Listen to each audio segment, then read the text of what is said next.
अगर आप भी चाहते हैं दंगल म्यूजिक का ऑडियो वीडियो सबसे पहले आप तक पहुंचे तो रेड कलर के बटन को दबा के चैनल को सब्सक्राइब करें और साथ में बेल आइकन को दबाना ना भूलें।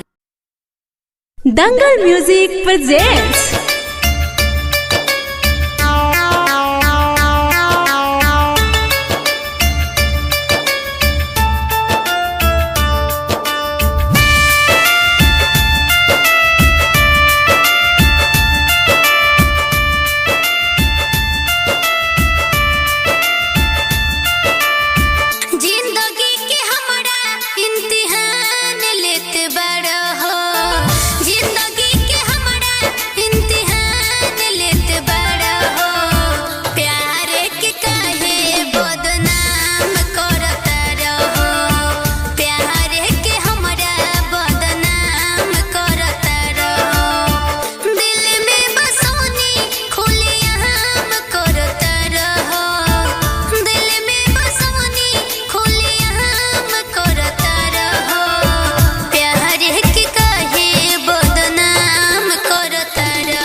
स्टूडियो नौनौरा।